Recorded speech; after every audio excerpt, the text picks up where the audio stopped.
Hello guys, welcome back. അപ്പോൾ നമുക്ക് ബർത്ത്ഡേക്കൊക്കെ ചെയ്യാൻ പറ്റിയ അല്ലെങ്കിൽ ഫ്രണ്ട്ഷിപ്പ് ഡേക്കൊക്കെ ചെയ്യാൻ പറ്റിയ ഒരു ചെറിയ ഫ്രണ്ട്ഷിപ്പ് കാർഡ് ഉണ്ടാക്കാം.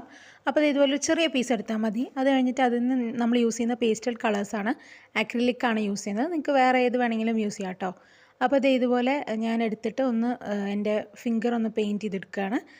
ഫിംഗർ നമ്മൾ തമ്പ് ഇംപ്രഷൻ വെച്ചിട്ടാണ് ഉദ്ദേശിച്ചിരിക്കുന്നത് കേട്ടോ ചെയ്യാനായിട്ട്. അപ്പോൾ ഇതുപോലെ 3 കളർ എടുത്തിട്ട് ചെയ്ത് കൊടുക്കുക.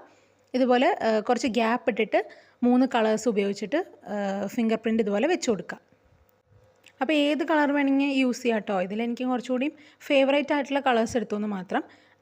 ഏസ്തെറ്റിക് ആകുമ്പോൾ കുറച്ചും കൂടിയും ഇങ്ങനത്തെ പേസ്റ്റ് കളർ ആകുമ്പോൾ കുറച്ച് ഏസ്തെറ്റിക് ആയിട്ടുണ്ടാവും. അത് കഴിഞ്ഞിട്ട് ഇത് സാധാ കാർഡ്ബോർഡാണ് കേട്ടോ. അത് കഴിഞ്ഞിട്ട് നമ്മളിതിൽ ഒരു പെന്നുകൊണ്ടാണ് ഞാൻ വരയ്ക്കുന്നത്. മാർക്കർ കൊണ്ട് വരച്ചാൽ കുറച്ച് ഡാർക്കായി പോവും, ചിലപ്പോൾ മഷി പരക്കും. അതുകൊണ്ട് നന്നായി ഉണങ്ങി കഴിഞ്ഞിട്ട് ഇതുപോലെ കാലും കൈയൊക്കെ വരച്ചു കൊടുക്കുക. അപ്പോൾ ഞാൻ ഫസ്റ്റ് ഞാനൊരു ഹെഡ്സെറ്റ് വരച്ചു കൊടുത്തിട്ടുണ്ട് കേട്ടോ. അതുപോലെ കൈയും ജസ്റ്റ് ഇങ്ങനെ വരച്ചു കൊടുക്കുക. പിന്നെ അടുത്തതിൻ്റെ കൈ കോർത്തതുപോലെ വരച്ചു കൊടുക്കുക. പിന്നെ അടുത്തതിൽ ഞാനൊരു ഇയർഫോണാണ് വെച്ച് കൊടുത്തിരിക്കുന്നത് കേട്ടോ. ഇയർഫോണും അതുപോലെ ഒരു മൊബൈലും പിടിച്ചിരിക്കുന്ന പോലെയാണ് വരച്ചു കൊടുത്തിരിക്കുന്നത്. അതുപോലെ അടുത്ത ഈ വയലറ്റ് കളറിലുള്ളത്, ലാവൻഡർ ഉള്ളതിന് നമ്മളൊരു പൂക്കിയാക്കിയിട്ട് സെറ്റ് ചെയ്തിരിക്കുകയാണ്. ഒരു നമ്മുടെ തലയിൽ ഒരു ബോ ഒക്കെ വെച്ച് കൊടുത്തിട്ട് ഒരു ഭംഗിയായിട്ടുള്ള, പിന്നെ അതുപോലെ കയ്യിൽ കുറച്ച് ഫ്ലവേഴ്സ് വെച്ചിട്ടുള്ള പോലെ കേട്ടോ.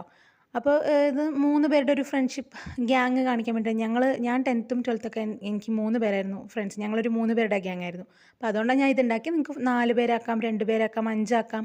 അപ്പോൾ അതിനനുസരിച്ച് ഇതിൻ്റെ വലിപ്പം കൂട്ടിയാൽ മതി കേട്ടോ. അപ്പോൾ ഇതിൻ്റെ കൂടെ നമുക്ക് മിഠായിയൊക്കെ വെച്ചിട്ട് ഗിഫ്റ്റായിട്ട് കൊടുക്കാം. അപ്പോൾ ഇഷ്ടപ്പെട്ടാൽ ലൈക്ക് ചെയ്ത് ഷെയർ ചെയ്ത് സബ്സ്ക്രൈബ് ചെയ്യണേ. Thank you for watching.